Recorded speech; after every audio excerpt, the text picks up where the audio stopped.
Now here's a bit of a demo on how to roll a wall. Whenever you're rolling or painting walls, one of the first things you want to do is to cut it in and then roll. Now it's okay for first coats or primer coats to cut it in, to roll it first, but with final coats you must always cut it in and then roll it. Okay, so now we'll start our rolling. Now when you're rolling a wall, make sure you've got plenty on your roller. Always start approximately half a roller width away from the corner. Roll down, definitely not to the bottom, and then roll back up. And once again, don't roll all the way up the top. Then spread that paint out. I still haven't gone to the top as yet. There's plenty of paint on the roller, so I'll just spread it out. And once you're happy that there's not a lot of paint left, that's when you can go right up to the top. Then right down to the bottom.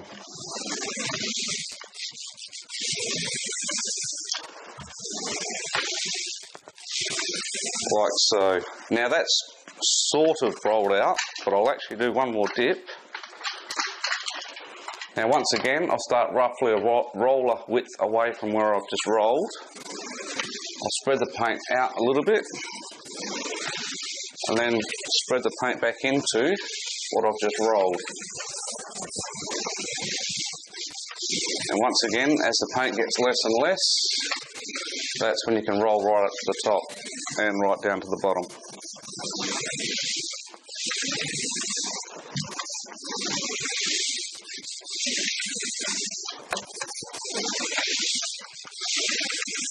Okay, now I'm obviously left-handed, so I always work from left to right. But if you're right-handed, you'll probably want to work from your right to your left. Now I'll lay it off. Now I always start at the bottom. I roll up and then come back down. Now some people like to start from here and come down, and each time they're doing that, they're taking the roller out like this and then back up. So it's sort of a bit of a waste of time. I find it's just as easy to go from the bottom up, back down. Each time you're not worried about hitting the cornice. If you start at the top and roll down, you've always got to worry that you're going to hit the cornice each time you are putting the roller on the wall.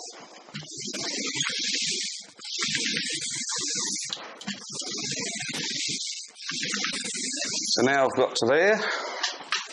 It's pretty well just repeat the same process.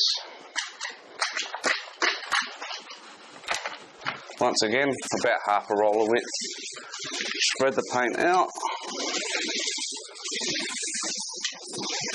I haven't got quite as much on this one, this dip.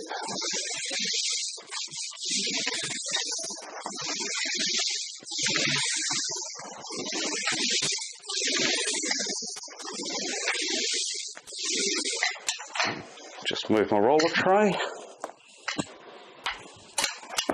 That's another handy tip too. Always have your roller tray close by and not on the other side of the room, like I have seen some people do. So as I said, once again, it was roughly half a roller width away. Now I'm swapping hands, which I have to do when you get to a corner.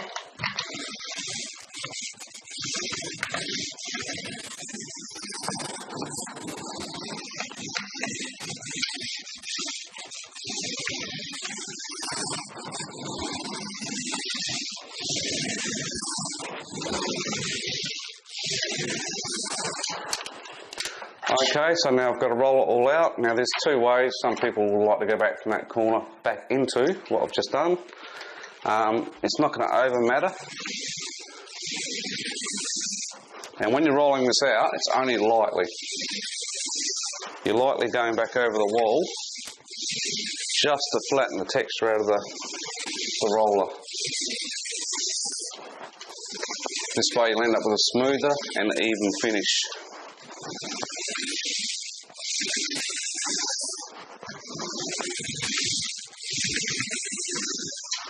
Once again, I'll swap hands.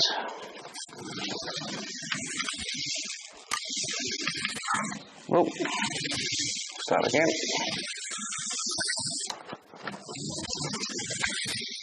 And there you go, that's pretty much how you roll a wall. Oh, just another little tip that I forgot to mention is when you're rolling your walls, you'll notice how I was rolling in little sections. I rolled actually 2 and then I rolled back over it. At the moment it's quite cool, so I can get away with doing that. In fact, I probably could have rolled the whole wall and then rolled back over it, and it would have been fine. During warmer conditions, you may want to just roll one little section, then lay that section off, then start your next one and lay that one off, and obviously roll back into the one you've just finished. So yeah, it's just a little tip I've got to tell you, because obviously depending on weather conditions will depend on how you paint the wall.